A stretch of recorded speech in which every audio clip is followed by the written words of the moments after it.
Welcome back to Good Day Street Talk. Lauren Ruotolo was born with McCune Albrights Syndrome. It's a rare genetic disease that occurs in 1 in a million people. But Lauren is definitely 1 in a million in more ways than one. Joining me now is Lauren right now. Thank you so much for being here. Hello. She's also the author of Unstoppable In Stilettos. I love that title. Well, thank you very much. A girl's guide to living tall in a small world. I love it. McCune Albrights Syndrome, it's one of those things that we learned about in medical school. The last time I think I ever talked about it was studying for boards. I know, you were just saying so that. Rare. It's really incredible. It's what you called an orphan disease. So 1 in a million people, 1 in 100,000 and 1 in a million people actually have this disease. It affects more women than men because what happens, and as you know, it affects your endocrine and your skeletal system. But what is it for you? How has it affected you? I believe that it's affected me in all positive ways. A lot of people say to me, well, what is it like living with a rare genetic disease? I don't know any better because I was diagnosed at 9 months old. So it's not like all of a sudden I got cancer, I got hit by a car, something tragic happened to me, and this changed my life. This, I believe, and the disease has made me into the person that I am today. And so positivity, it gave me challenges, but through those challenges, I became a more positive person. That's what I was going to say. I love your positive attitude. Thank you. I love it. Can you tell us about your book, Unstoppable In Stilettos? So, why did you write this? I wrote this book. I was featured in an article in Marie Claire back in 2009, and we got an overwhelming response to it. We did a first-person essay, and I talked a little bit about my life and a little bit of lessons that have come to me, and with the amount of emails, phone calls, Facebook messages that I got, I said, I really need to discuss this in a much better way. So I decided to write the book. And I think I want to backtrack for just a moment because I think a lot of people are not familiar with McCune Albrights Syndrome. So we know it affected your height, but what else physically, from a medical standpoint, what else has it meant for you?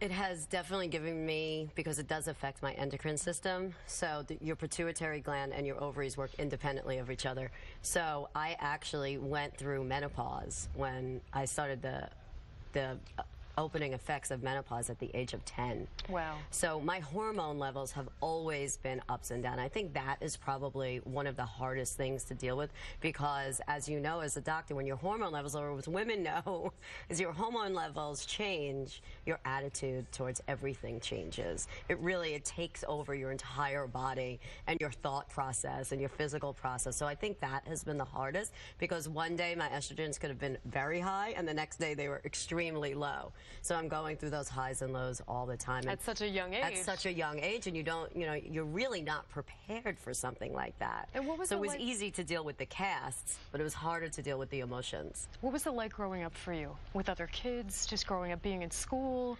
Growing up was really, I had a wonderful childhood, and I think that wonderful childhood came from my parents, who really gave me this voice of independence and strength.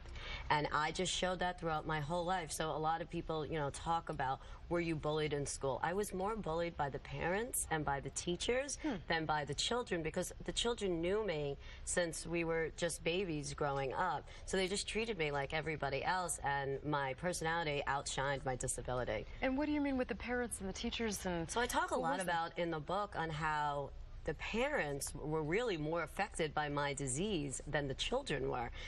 Children don't see differences really if they grow up with somebody. But parents, they didn't want me to feel bad, so they didn't invite me to birthday parties that were like roller skating birthday parties or bowling parties because they thought that I couldn't do it, and they thought that by me not being able to, then I would feel bad. So they wouldn't invite me, which made me feel worse and made my parents feel worse for me. So that, when I talk about like bullying, not bullying in the way that we discuss it today, but it was really the parents were holding me back from their children. Almost making more of it. It's interesting how kids don't, sometimes you don't even notice. Exactly. You don't say anything. Especially if you grow up with somebody that way. They'll ask random questions, and when I'm on the street today, they definitely stare. But those stares, I think children are so inquisitive, they want to know. So I think it's all positive. And you talk about in your book about how they thought you would never be out of a wheelchair. No, they didn't. As doctors, they really want you to go towards that safe route. Right. So that safe route, because I was breaking so many bones before I was 8 years old, I was in 8 full body casts at that time. So they just said, if you sit, it's much safer for you.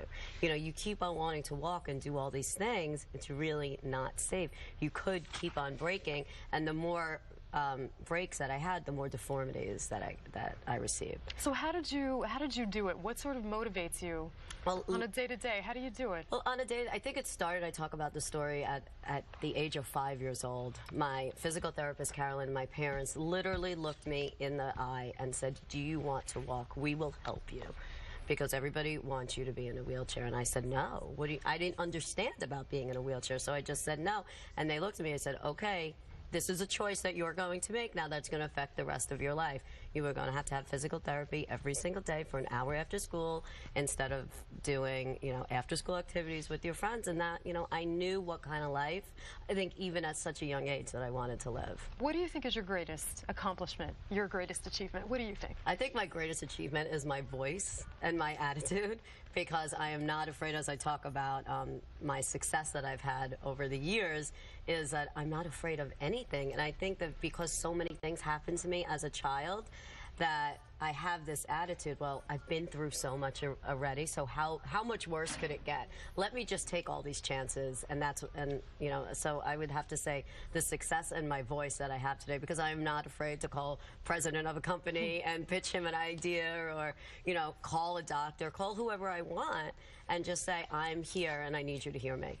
And what do you want people to get out of your book? I really want people to, the book is part memoir, part self-help, and I really want people to understand that they can be successful and that they can become an expert on themselves. All while wearing stilettos. All while wearing stilettos. Time. I love it.